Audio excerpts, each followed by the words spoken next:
Segunda live hoje com a doutora Dani Gondim, que vai ser sobre embelezamento da face.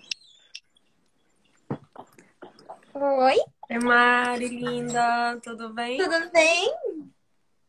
Como estamos? Feliz Semana da Mulher. Fico muito feliz por estar aqui. Obrigada, igualmente. É uma honra ter a doutora aqui mais uma vez, ainda mais nessa semana especial da mulher, só com cirurgias plásticas brilhantes, né? É muito bom você ter tido essa ideia de mostrar a força feminina aí na cirurgia plástica. Sim. Em um meio dominado por homens, tem as mulheres, Tem as né? Que têm mãos mulheres. de fadas delicadas que cuidam perfeitamente das mulheres. Isso, verdade.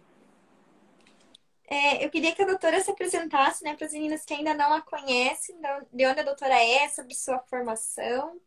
Perfeito. Vamos lá, então. Meu nome é Daniele Gondim, para quem não me conhece. Sou cirurgiã plástica, formada lá no Instituto Ivo Pitangui. No momento, eu atuo em Natal. No início da minha carreira, eu atuava no Rio e em Natal, mas depois ficou difícil ficar nos dois lugares. Hoje, eu atuo em Natal, no Rio Grande do Norte. Aqui, eu atendo pessoas que vêm de outros estados, que vêm, inclusive, de outros países. E é isso. Aqui no Instagram, a gente fala sobre vários temas relacionados à cirurgia plástica e sobre beleza também. O nosso foco, né, o nosso conceito é de um aprimoramento global. Então, a gente tenta levar a cirurgia plástica junto com uma mudança do estilo de vida, junto com uma melhora da autoestima, né? Para que a gente construa a nossa beleza todos os dias, né? Não focando apenas num procedimento ou numa cirurgia. Então, esse é o nosso conceito. E é isso. Fico muito feliz por estar aqui falando sobre cirurgia. Imagina, o prazer é meu de ter a doutora aqui e das meninas, né? Que a doutora é super inteligente e charmosa, é tudo de bom. Eu admiro demais a doutora. Acho um Ai, charme fico muito ambulante. feliz. Fico muito feliz por isso. Então eu vou dar início aqui às perguntas. A primeira pergunta é: tenho o rosto gordinho, gostaria de ter ele mais fino e delicado. O que fazer? Perfeito. É, Cada caso, obviamente, que vai ser, né, analisado de uma forma bem individual. Muitas vezes, não é que o rosto seja gordinho, mas às vezes é uma questão de proporção. A paciente tem um pouco mais de bochecho do que de queixo. Então, muitas vezes, ajustando uma determinada área, né, um determinado terço facial, a gente acaba alongando a face e dando essa impressão de uma face mais magra, tá? Existem alguns procedimentos, a gente sabe que tem ultrassom microfocado, que pode reduzir gordura facial. Muitas vezes, algum ajuste no peso da paciente também vai ajudar no estímulo de colágeno, vai melhorar a tração da pele, dando um aspecto também de uma face mais magra. Sendo importante sempre deixar muito claro, né, que volume facial ele é algo que a gente perde ao longo da vida. Então, muitas vezes, procedimentos que vão retirar muito volume da face, né? Não se aplica, por exemplo, fazer uma lipo para reduzir gordura facial. Bichectomia tem suas indicações muito, muito precisas. Por quê? Porque a gente sabe que a gordura facial a gente vai perdendo ao longo da vida e que em algum momento isso pode gerar mais flacidez, em algum momento isso pode gerar algum sinal de envelhecimento. Então, normalmente, a gente acabo fazendo uma avaliação individual. Eu já tive casos de pacientes que achavam que tinha uma face gordinha, e, na verdade elas tinham um queixo pequeno, né? Havia uma desproporção. Então, só alongando o queixo, a gente já deixou essa face com um aspecto mais magro. Então, cada caso tem que ser conduzido de uma forma bem individual. Eu tenho até um filtro aqui, deixa eu só ver se eu acho. Uhum. É Isso. os mínimos Esse detalhes, filtro né? dos textos faciais, se os pacientes quiserem, tá aqui no meu perfil, até para a gente praticar esse autoconhecimento, né? Uhum. Para dar o diagnóstico correto. Será que é uma questão de proporção? Será uma questão de mais volume? Né? E isso ajuda muito a evitar cair em ciladas, muitas vezes, de fazer um procedimento por excesso de ansiedade, né? Sem que seja o melhor procedimento indicado naquele momento. Uhum. A doutora falou, existe lipofacial? Olha, em algum momento na história da cirurgia plástica já foi indicado, mas hoje a gente sabe que os riscos não compensam os benefícios. A face uma área muito nobre, né? Do ponto de vista de anatomia. Passam muitos nervos, muitos vasos, e é muito delicado, né? Alguma lesão de nervo pode gerar alterações na expressão, pode gerar alterações funcionais que não compensam esse risco. Então, hoje a gente faz lipo, por exemplo, da papada, a gente tenta gerar uma definição para o terço inferior da face, para a mandíbula, tudo isso vai dando uma sensação de uma face mais magra, mais estruturada, sem necessariamente reduzir o volume facial. O procedimento minimamente invasivo que consegue reduzir, né, de uma forma leve, sutil, sem gerar flacidez, é ultrassom microfocado. O Thera, o Ultraformer, são os mais indicados para esses casos. Uhum. Mas a lipofacial, assim, a gente não é consenso que gere mais benefícios que riscos. Então, a gente não tem praticado. Uhum. Agora há pouco, uma seguidora mandou um vídeo, é, era, era parecido com o Renuvium sobre a pele. Fazia um furinho assim e daí ia passando um negócio assim. Ela queria saber se aquilo funciona e eu também não sei o nome para falar o que é. Para reduzir gordura, eu teria que saber exatamente qual que é o procedimento. A gente sabe que o Renuvo ele tem, sim, um aumento do estímulo de colágeno, né? Muitas vezes, os tratamentos estimuladores de colágeno, eles acabam dando, sim, uma impressão de uma face mais magra, tá? Então, todo e qualquer tratamento que estimule colágeno, se a paciente tiver um excesso de pele, vai dar essa sensação, por quê?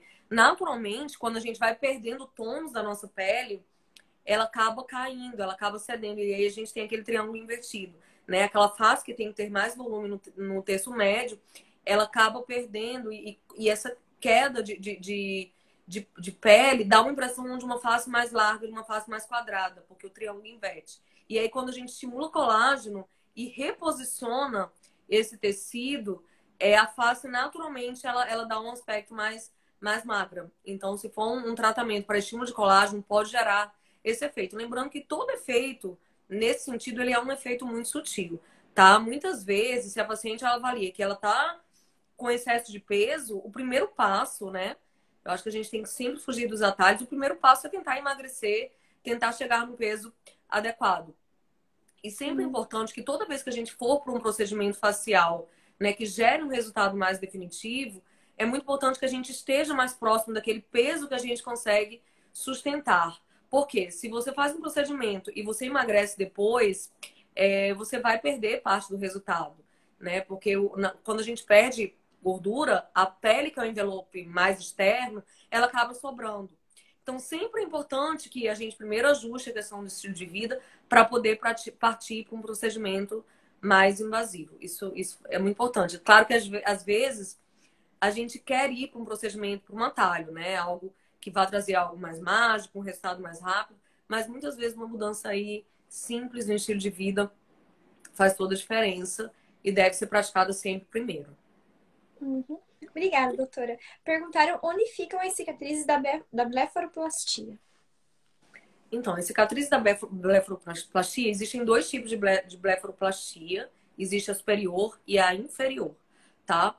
A blefaroplastia superior, a cicatriz ela fica posicionada no sulco palpebral, que é exatamente essa dobrinha, né, do abrir e fechar do olho. Então, é uma cicatriz muito fácil de esconder. A pálpebra ela tem uma pele muito fina, muito bem vascularizada. Então, cicatrizes nessa região, geralmente, quando feitas com cuidado, com uma técnica minuciosa, evoluem com cicatrizes muito boas. A pálpebra inferior, muitas vezes a gente trata somente pela parte interna, tá? Transconjuntival. Então, não deixa cicatrizes. Quando a questão é só a presença de bolsas, outras vezes a gente nem tira bolsas. Hoje em dia a gente tem tirado cada vez menos. A gente muitas vezes reposiciona os tecidos do terço médio para dar uma sustentação para essas pálpebras. E aí, em último caso, quando a paciente tem um excesso de pele muito evidente, né, na região palpebral, aí sim a gente faz uma cicatriz aqui bem rente ao cílio para tirar excesso de pele. Mas isso não é indicado na maioria dos casos. tá? Na maioria das vezes, quando a paciente ela não posterga tanto esse tratamento, quando ela faz, né, quando tem indicação, muitas vezes a gente nem precisa fazer essa cicatriz aqui na pálpebra inferior. Uhum. A próxima pergunta é sobre os Fox Eyes. Então, Fox Eyes acaba sendo uma tendência de, de moda, né? Onde existe, né, uma elevação permanente, permanente entre aspas, porque não é um tratamento que tem um resultado tão duradouro, mas por algum tempo, de uma forma mais permanente, a gente tem uma elevação da cauda da sobrancelha, né? Deixando esse aspecto de olho de raposa.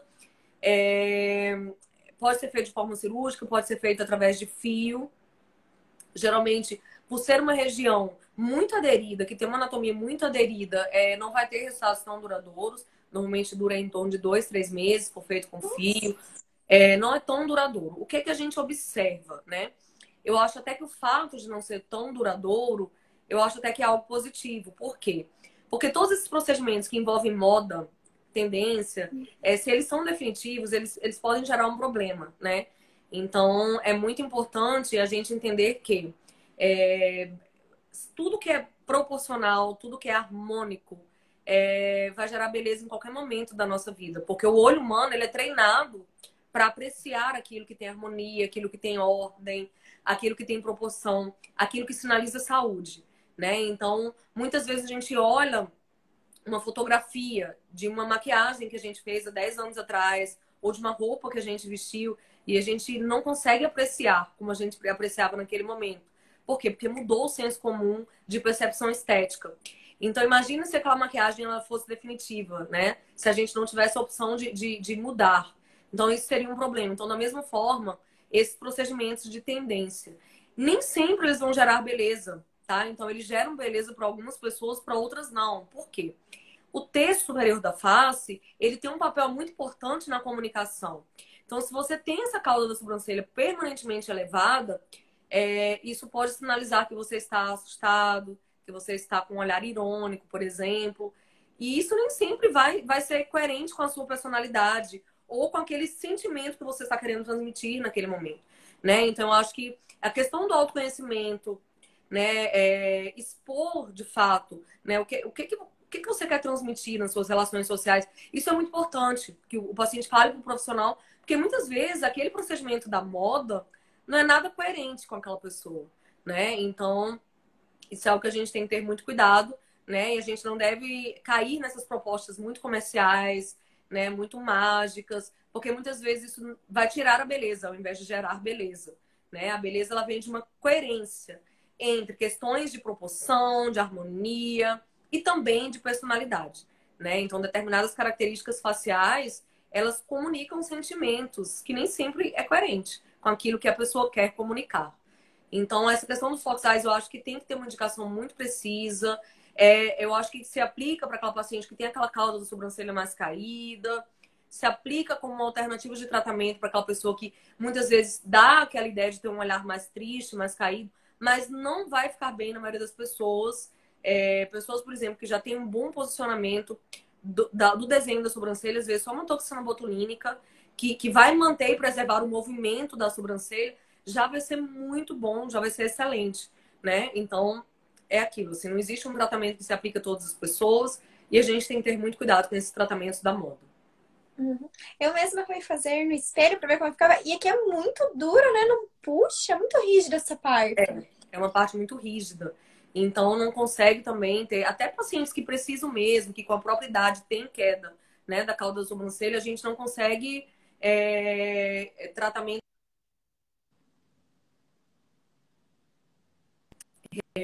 no tratamento dessa região, tirando o tecido dessa região. Então, o que a gente faz, muitas vezes, o mais indicado sempre, é começar precocemente, né? Então, aquela ideia de que, eu preciso esperar tudo cair para poder tratar, né? Isso é um grande erro. Eu acho que se a gente, desde cedo, já faz uma toxina botulínica para reduzir ali a força do músculo, para equilibrar os movimentos do terço superior da face, você pode muitas vezes estar evitando de um dia ter uma queda acentuada desses tecidos e de precisar aí ter um tratamento mais artificial, né? Então, eu acho que muitas vezes o tempo certo de iniciar faz toda a diferença na naturalidade dos resultados. Uhum, obrigada.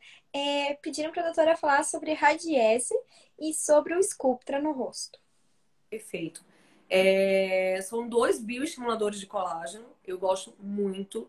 É, Quando a gente fala de rejuvenescimento, né, é muito importante a gente entender que são várias camadas envolvidas, né? Então, antes, por exemplo, há muito tempo atrás, quando eu ainda era estudante de medicina, a gente tinha tratamentos que chegavam apenas na parte mais superficial da face. Ah, vamos usar o protetor solar para evitar o fotoenvelhecimento, vamos fazer um peeling, para melhorar a qualidade da pele. Mas a gente não conseguia ter tratamentos que fossem nas camadas mais profundas, né? E quando a gente fala de rejuvenescimento, a gente entende que é uma mudança tridimensional. A gente tem a absorção de osso, a gente tem a absorção de gordura, a própria pele começa a perder colágeno. O colágeno é aquela proteína que mantém as células unidas. Então, associado à perda de volume mais profundo, aquele envelope ele sobra, né? Por quê? Porque o conteúdo ele reduziu, né? E aí, se associado a isso, a qualidade dessa pele, pela perda de colágeno, ela também fica pior. Então, gera a flacidez. Então, o bioestimulador de colágeno, ele tem um papel fundamental, porque ele vai atuar na camada média, que a gente chama de derme, né? Então, ele vai estimular colágeno, vai melhorar a qualidade de pele, tá? Então, ele tem esse papel e a gente tem uma queda acentuada na nossa produção de colágeno. O nosso pico de produção de colágeno é em torno aí de 22, 23 anos. Depois a gente vai ter uma produção reduzida a cada ano. Essa queda mais acentuada depois dos 35 anos. Claro que tem um fator genético também. Mas se a gente começa a estimular o colágeno, a cuidar do nosso banco de colágeno, a gente, com esses bioestimuladores, a gente acaba conseguindo envelhecer com uma qualidade melhor, né? Porque vai atuar aí nessa tensão da pele. O Sculptra e o Radiesse, eles têm algumas diferenças. O Radiesse, ele também tem uma capacidade de volumizar, tá? Então, ele é muito semelhante ao osso. Então, se a gente quer fazer algum tipo de projeção, né, imitando essa perda óssea, que alguns pacientes têm de uma forma precoce. E algumas pessoas, elas, na verdade, não é nenhuma questão de envelhecimento, elas já nascem com deficiência óssea, aquelas faces muito magras, ou com aquele queixo muito pequeno, e a gente já consegue repor com o Radiesse. Então, ele tem esse papel de preenchedor também, além de estímulo de colágeno. Eu acho que falando de bioestimulador, eu particularmente gosto mais do Radiesse do que do Sculptra, porque ele muitas vezes a paciente ela não quer mais gerar volume na face, ela não quer uma pele mais espessa. E ele consegue, como um bioestimulador, né, usado na concentração de bioestimulador, não alterar essa questão de volume, e só no estímulo de colágeno. E eu gosto muito do Radiesse, eu acho que é um tratamento excelente. A gente faz tanto para face como para contorno corporal, pós-lipo, flacidez de braço, abdômen, glúteo, né? Tem resultados incríveis para glúteo. Então, um tratamento excelente. Quando o paciente tem aquela pele mais fina, mais atrofiada, mais sofrida, às vezes o Sculptra ele acaba sendo mais indicado, tá? Isso vai, claro, da experiência individual de cada profissional também e do caso de cada paciente. Então, é importante que o paciente ele exponha suas expectativas, né? O que ele idealiza como resultado. Mas, assim, o bioestimulador de colágeno ele tem um papel central no rejuvenescimento. Hoje, eu não consigo pensar em protocolo envelhecer, né? É um protocolo que a gente faz na clínica, individualizando esse gerenciamento do envelhecimento sem o bioestímulo de colágeno. Porque se a gente vai tratar só volume, a gente acaba tendo faces muito preenchidas, que muitas vezes ficam distorcidas. Então, às vezes, para preencher menos, né, ao invés de ir lá e botar muito preenchimento naquele bigode chinês que já caiu, que já marcou, eu vou lá, eu estimulo o colágeno, eu espero o resultado desse Radiesse para, na hora de preencher uma quantidade menor, né? E assim, dessa forma, gerar um resultado mais natural. Então, quando a gente combina procedimentos, a gente acaba tendo resultados mais naturais. Porque a gente espera que o resultado de um procedimento, né, reduza a necessidade de outro. Então, ao invés de fazer tudo de uma vez, eu acho que se programar, né, para envelhecer, né, que é envelhecer mais bela, né, com um profissional que avalie seu caso, que conduza de uma forma individual, de acordo com a sua genética, com a sua qualidade de pele, de acordo com o seu estilo de vida, de acordo também com a sua expectativa, né? Tem pessoas que são mais exigentes com a própria imagem, tem pessoas que toleram mais, né? Então, tem pacientes que chegam para mim dizendo, doutora Dani, eu quero ter rugas, né? Eu quero ter, eu quero melhorar, mas eu preciso ter, eu preciso olhar no espelho e ver que a minha imagem é coerente. Outras não, outras chegam e falam, doutora Dani, eu me sinto super jovem, né? Eu tenho 45 anos, 50 anos, mas eu tenho uma disposição, eu tenho uma força, né? Eu não sinto diferença do ponto de vista de percepção interna. E eu olho pro espelho e vejo que essas rugas não têm nada a ver com o que eu sou.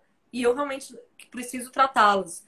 Então, assim, a expectativa que cada um tem com a própria imagem também é diferente e também deve ser considerado, né? Por isso que a gente customiza, a gente tenta individualizar, né? Para evitar aquela padronização, né? Para evitar deixar essas pessoas iguais. Então, analisar cada caso de forma individual, na minha opinião, é o segredo, né? Para todo e qualquer procedimento estético, incluindo também corporal, cirurgias, enfim, isso é o grande segredo.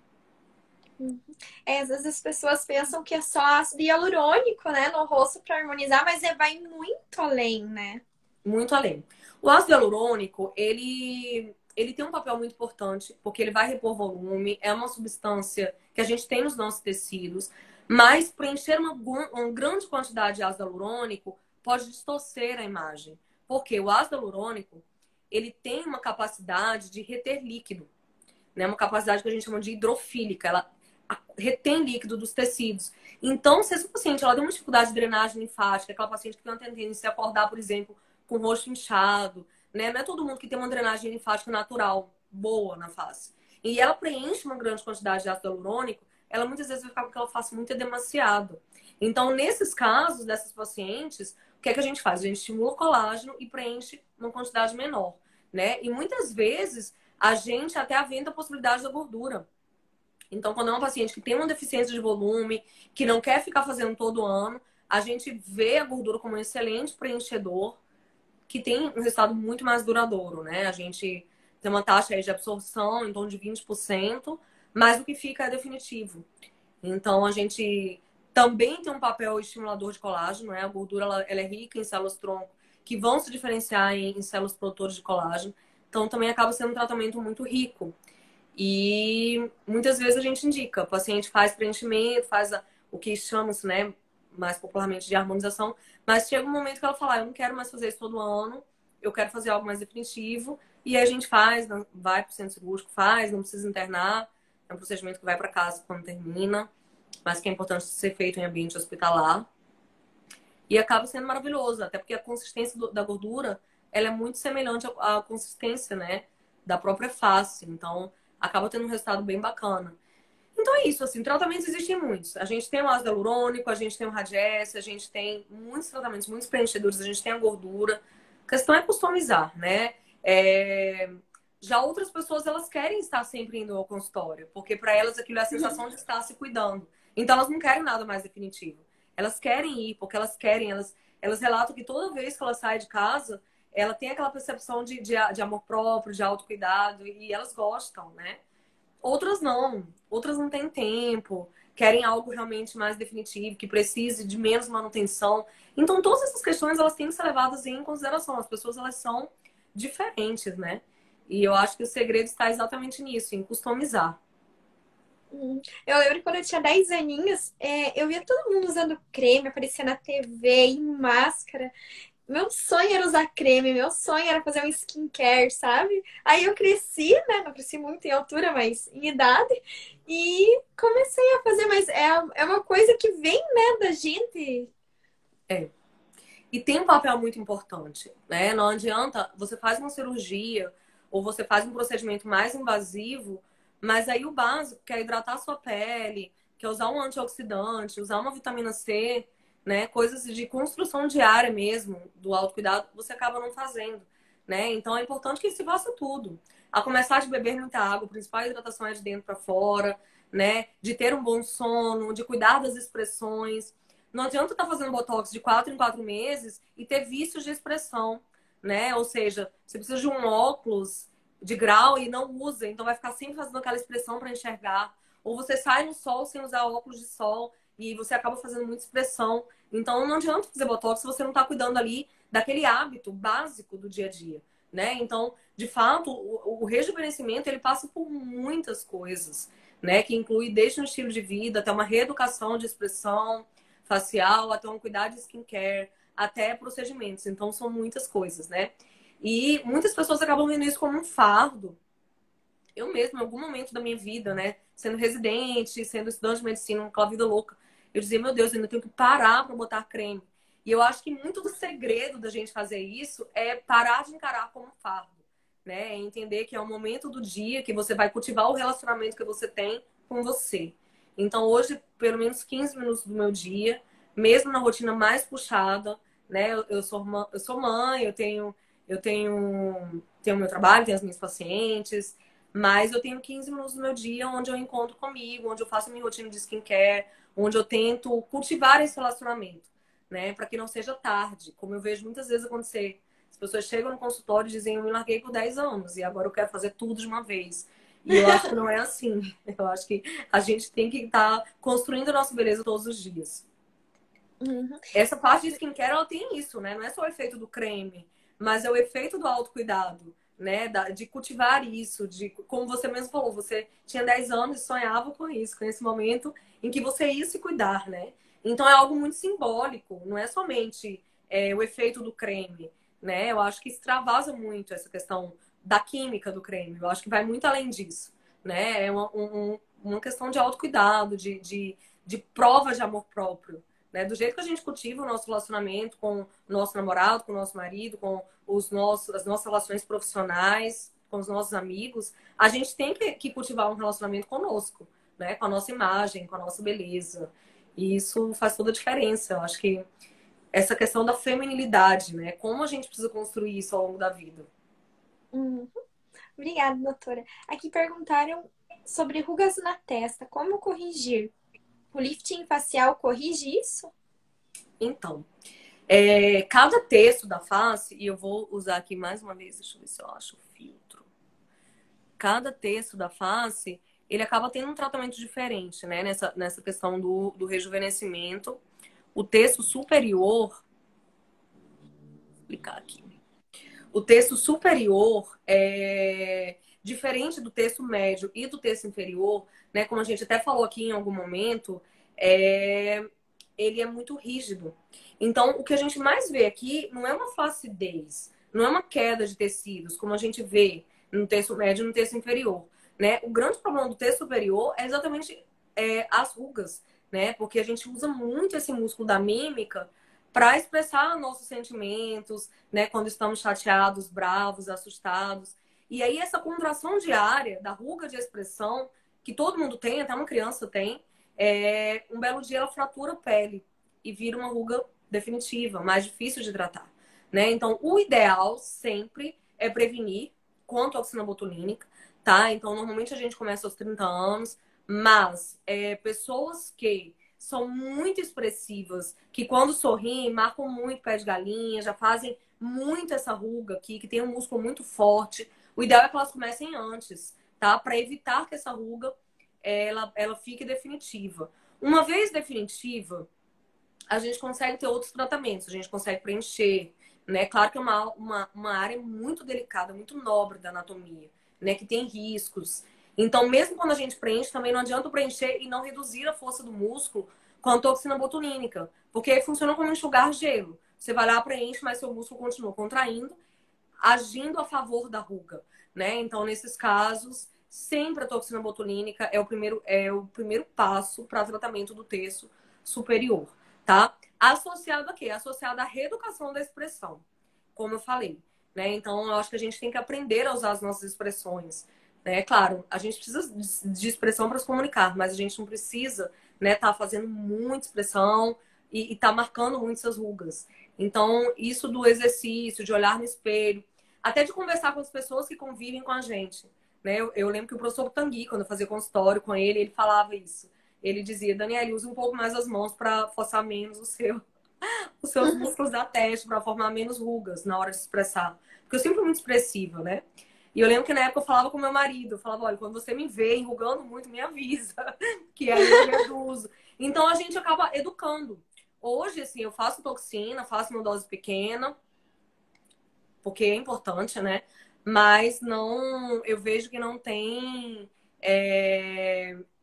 a educação da expressão, ela ajuda muito a não ficar tão dependente do Botox, né? Porque a gente sabe também que o tempo de duração do Botox não é muito longo.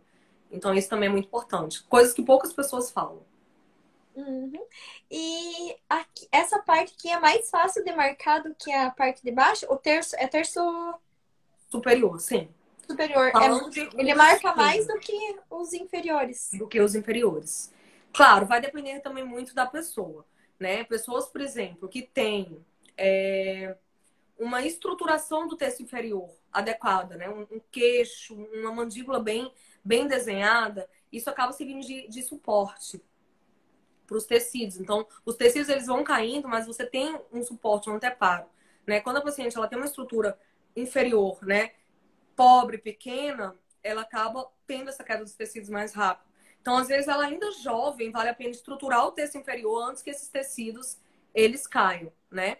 Algumas pacientes, elas usam muito os músculos do pescoço e o músculo do depressor do ângulo inferior da boca. Elas têm essa tendência de usar muito, de carregar muito essa expressão. Aí, nesses casos, vale a pena fazer botox também no pescoço. Porque se a gente não reduz a força desse músculo, aquelas bandas, né, que parece peru, né, aquele pescoço de peru, aquelas bandas daqueles músculos, elas acabam aparecendo mais precocemente, se a paciente não reduzir a força desse músculo. Então, muitas vezes a gente faz a toxina no terço superior e no terço inferior. Tem até um tratamento que a gente chama efeito Nefertiti. Para melhorar a definição do desenho da mandíbula, a gente faz uma dose pequena de botox nessa região, reduzindo a força do músculo. Então, o músculo vai puxar menos os tecidos para baixo. E isso gera uma melhora na definição do pescoço. Então, o botox também tem esse papel importante no terço inferior da face. Mas, na maioria das pessoas, ele acaba tendo um papel fundamental no terço superior, porque a gente acaba carregando muito mais a expressão no terço superior da face. Uhum. A doutora falou uma coisa agora, né, sobre do botox aqui nessa região, né, para paralisar, para não interferir quando move o rosto. Tem uma coisa engraçada que eu percebi só fazendo live. Quando eu dou risada, eu fecho esse olho, o outro eu não fecho. Aí fica estranho. Tem como paralisar também um pouco esse olho? Tem o orbicular, né, que é esse músculozinho aqui dos olhos, e aí você reduz a força dele, e isso vai evitar, né? Que quando você sorri, você vai carregar menos. Tem outro músculozinho aqui também, né? Que está envolvido num sorriso, que ele acaba reduzindo também o tamanho da fenda palpebral quando a gente sorri com muita força. E aí o Botox a gente consegue equilibrar a força desse músculo. E quando a gente tem algum vício, né, de expressão que é assimétrico, e aí o Botox ele acaba tendo um papel muito importante. Por quê? Porque se a gente continua carregando essa expressão ao longo da vida, a gente vai gerando assimetrias definitivas, né? Então a gente chega lá com 40 e poucos anos, com 50 anos, e aí a gente vai estar com uma assimetria facial que antes era bem pequena, bem maior, porque a gente não corrigiu aquele vício de expressão. Lembrar que do jeito que a gente tem um lado do corpo que é mais forte, um braço que é mais forte, né? A gente muitas vezes carrega bem mais a expressão de um lado. Então, muitas vezes é importante ter essa percepção para tratar antes que isso gere uma assimetria maior. Uhum. Obrigada, doutora. Aqui perguntaram a partir de que idade pode ser feito um mini lifting facial? Então, o mini lifting, ele é um tratamento, né? Onde a gente vai reposicionar os tecidos da face. Quando a gente chama mini lifting, é porque a gente está falando de pescoço, tá? Então, a gente vai tratar toda essa flacidez do terço inferior, do pescoço. Isso gera uma cicatriz que fica escondida ou dentro do cabelo ou na raiz do cabelo. E aí não tem idade, tá? Não tem idade porque vai depender da queda dos tecidos. Né? Aquilo que eu falei, pacientes que têm menos queixo, que têm uma mandíbula menor, elas tendem a ter essa queda bem precocemente. Então, se elas conseguirem repor esse volume antes, elas vão ter menos flacidez ou elas vão postergar essa flacidez. Uma vez já tendo a queda do tecido, né? A gente já perdeu a definição da mandíbula, o triângulo já inverteu. É... Aí, nesse caso, o mini lifting, né? O reposicionamento do tecido é o que vai gerar o resultado mais natural. Por quê? Porque a gente vai estar botando esse tecido no lugar, ao invés de estar ali jogando volume. Porque a gente tem que entender que o volume tem um limite, né? Tanto de preenchimento com ácido hialurônico, como com gordura, porque senão vai deformar, né? Então, muitas vezes o lifting, que é o que as pessoas têm medo, ai, porque é cirúrgico, porque vai deixar a pele esticada, muitas vezes é exatamente ele que vai gerar o resultado mais natural. Que a gente vai atuar exatamente onde é o problema, né? Reposicionando esses tecidos. Eu já tive paciente que fez lifting, mini lifting, com 39, 38 anos, tá? Então, isso aí não é uma questão de idade. É uma questão de quando aquele sinal te incomoda. A Letícia Spiller fez super jovem, eu acho que ela tinha 42 anos quando ela fez. E ela já fez até um liftingzinho mesmo, né? Esses dias eu vi uma foto da Angélica, obviamente que a gente não pode falar. Enfim, eu até achei que ela tinha feito também. Porque a gente vê um tratamento muito, muito certinho, sabe? Muito eficaz. Que a gente sabe que tratamentos minimamente invasivos, quando a gente já tem uma queda dos tecidos, a gente não vai conseguir, né? Então, o mini lift, se a paciente ela tem uma expectativa, ela não tolera apenas uma melhora, ela quer um resultado, ela quer a linha da mandíbula de volta, e ela já tem queda de tecido ali naquela região, ela já tem aquele contorno todo mal definido pela queda do tecido, então ela vai para o mini lifting tranquilamente, sabe? E a gente consegue resultados bem bacanas com o lifting. Eu acho que ainda existe um tabu, ainda existe um preconceito, mas muitas vezes eu vejo que a paciente se deforma por excesso de preenchimento para fugir do lifting. Quando, na verdade, o lifting ou o mini lifting era o mais indicado por causa dela. Então, a gente tem que conduzir isso de uma forma bem, bem individual, não tem idade. É quando aquele sinal, né, a queda do tecido, o triângulo inverteu, a minha mandíbula já perdeu a linha de definição, e isso me incomoda muito, a ponto de aceitar passar por um tratamento, né? Mais invasivo. Então, essa questão de avaliar anatomia individual, pele e expectativa, né? Tem pacientes que chegam para mim, doutor Dani, eu sei que já afetou, eu não tenho, meu terço inferior já perdi a minha linha de definição, mas eu não quero ainda, eu ainda tolero melhorar um pouco. Eu não sou uma pessoa tão exigente com a minha imagem, eu quero só melhorar um pouco. E aí a gente vai reduzir a força desse músculo com a toxina botulínica, a gente vai fazer um preenchimento, a gente vai estimular um colágeno. Mas tem pessoas que olham e falam, não, eu quero meu desenho de mandíbula, né? Então, pessoas que são mais vaidosas, que têm uma expectativa maior com a própria imagem, eu sempre deixo muito à vontade. Ah, isso me incomoda? Então por que não tratar? Né? Às vezes você posterga e você deixa de viver aqueles anos incríveis da sua vida, quando você ainda estava muito produtiva, aparecendo muito, tendo uma vida social muito intensa, né? Ou seja, você acaba deixando de tirar fotos, acaba deixando de estar feliz ali com a sua imagem, com a sua autoestima. Então, por que não fazer, né? Se for feito com segurança, com um profissional, né, que tem experiência, então por que não? Né? Então é aquela questão de conduzir cada caso de forma bem, bem individual. Uhum. E onde ficam as cicatrizes do mini lifting? Depende da técnica, tá? Muitas vezes elas vão ficar dentro do cabelo e ao redor da orelha, posteriormente, ou elas vão ficar na raiz do cabelo. Depende da técnica utilizada. Mas são cicatrizes que a gente tenta esconder bem, né? Porque a cicatriz ela tem uma questão genética muito forte.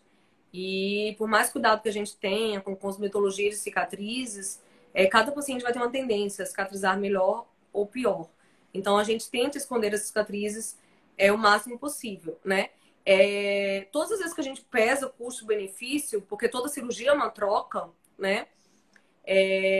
As pacientes, pelo tamanho da queixa, elas falam que preferem a cicatriz. Eu nunca tive um paciente que olhou para mim e falou, doutora Dani, eu preferia não ter essa cicatriz e ter aquele meu pescoço flácido de volta e aquelas alterações de envelhecimento que não eram coerentes com a juventude que eu quero passar, sabe? Eu nunca vi uma paciente reclamar de cicatrizes. Claro, tem pacientes que cicatrizam super bem, que a gente nem vê, né? Outras podem ter um alargamento de cicatrizes que a gente consegue tratar com tratamentos, né? Cosméticos ou até reparos de cicatrizes. Mas eu nunca vi elas dizerem que essa troca não valeu a pena, né? Mas, claro, por isso também que a indicação da cirurgia, ela também tem que ser muito bem feita, né? Como toda cirurgia, é uma troca, né? você ganha uma cicatriz, você passa por um pós-operatório para melhorar um traço físico que te incomoda. Então é assim com a lipo, é assim com a abdominoplastia, é assim com o aumento de mama e também é assim com o lifting. Então, essa troca ela tem que valer a pena. Uhum, obrigada. Perguntaram a diferença entre a rinoplastia aberta e a fechada. E se pode fazer a preservadora fechada. Sim, a rinoplastia preservadora, ela é uma rinoplastia fechada, tá?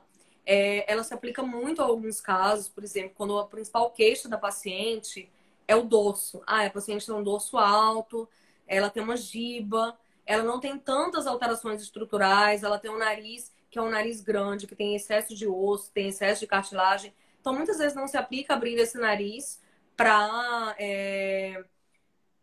apenas para tratar esse dorso. Então, a gente pode fazer isso com a rinoplastia fechada, né, com a preservadora, e essa fratura ela acaba sendo interna. A gente não abre o teto do nariz, tá?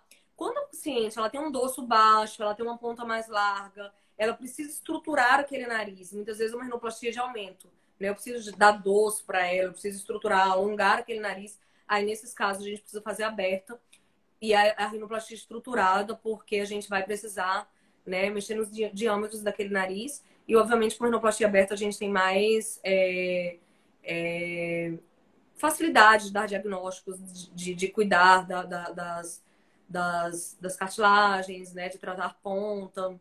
Então, assim, toda técnica, ela tem suas indicações, tá?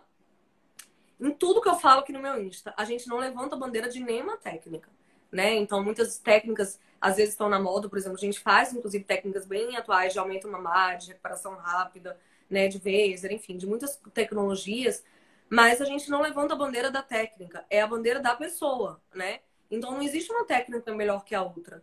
Mas o que é que se aplica melhor a esse caso, né? Então, o que é melhor para essa pessoa? Por isso que ter esse vínculo de uma boa relação com o médico, de uma boa relação de confiança, isso aí faz toda a diferença, né? Então, evitar aqueles serviços que industrializam, que padronizam. Às vezes, padronizar uma técnica é o caminho que o profissional encontra para fazer várias num dia só. Porque tudo que a gente padroniza, assim como uma produção industrial, reduz tempo, né? Mas isso acaba sendo uma cilada. Porque as pessoas elas têm necessidades diferentes. Então, como que o meu caso vai ser conduzido? Né? Será que aquela equipe ela vai se preparar para mim de uma forma individual, né? Com um planejamento mais específico para o meu caso? Então, isso aí, gente, faz mais diferença no resultado e na satisfação do que a técnica da moda. Né? Eu vejo que as pessoas elas estão muito ligadas, os pacientes querendo entender técnica, mas entender técnica é algo que exige muito conhecimento. A gente precisa de anos de formação, né, para escolher entre uma técnica e outra. Então, às vezes, para o paciente, cabe muito mais saber expor a expectativa. O que é que ele quer? Muitas vezes ele não sabe, né? E aí, às vezes, nessa dificuldade de comunicação, a gente tem uma técnica que se aplicou de uma forma excelente, mas a gente tem uma pessoa insatisfeita, porque ela não sabia o que ela queria, ela não conseguiu transmitir isso através da comunicação.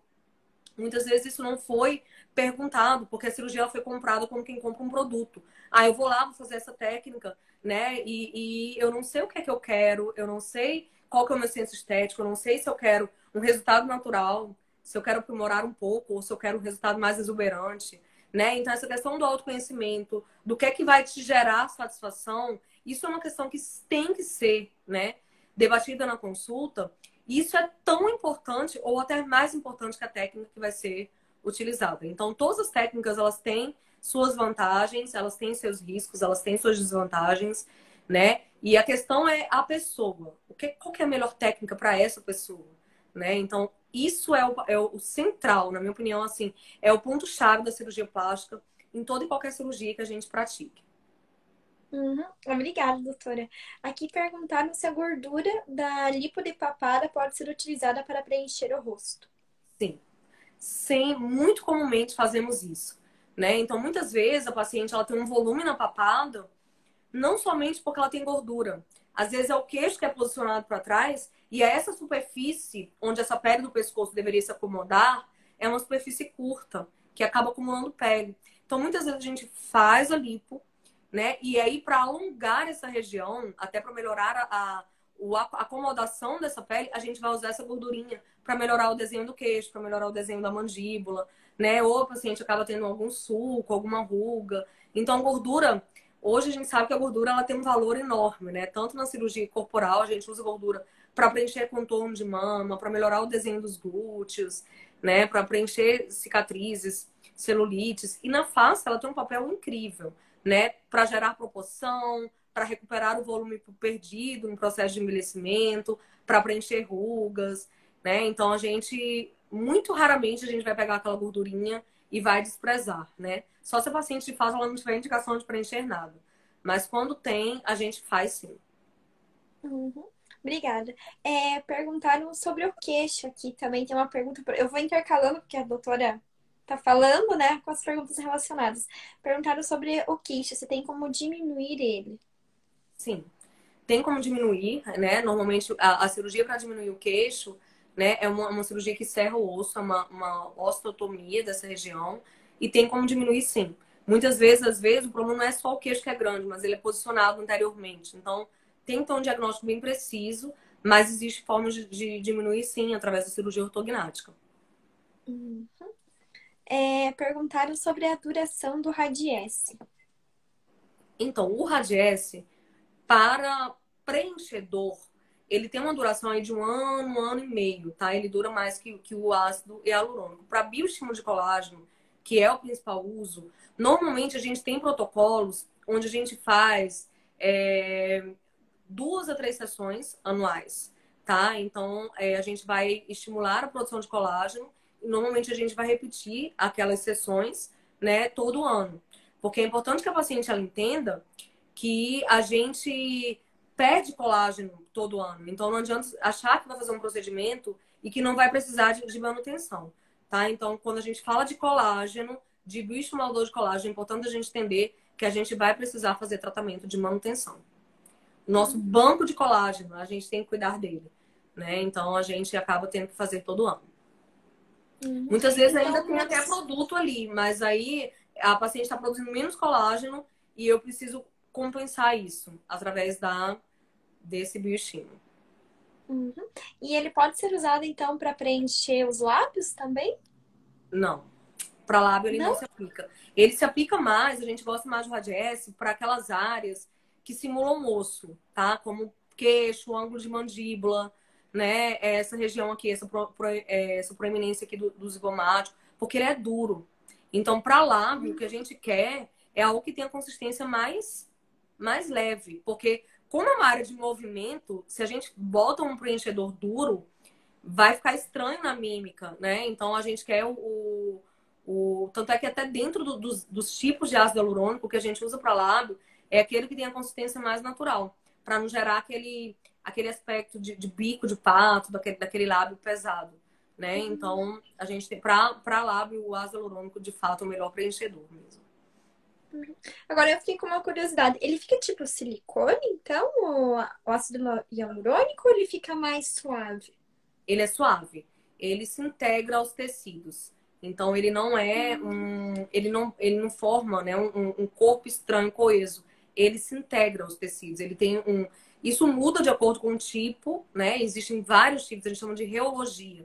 A característica química desse ácido hialurônico, eu até fiz uns 2 meses, eu até fiz uma aula para uma plataforma internacional de colegas mesmo, comparando, né, consistência de ácido hialurônico com gordura. E, assim, vendo, né, os tipos de ácido hialurônico, eles variam muito do ponto de vista de integração de tecido, de consistência, né?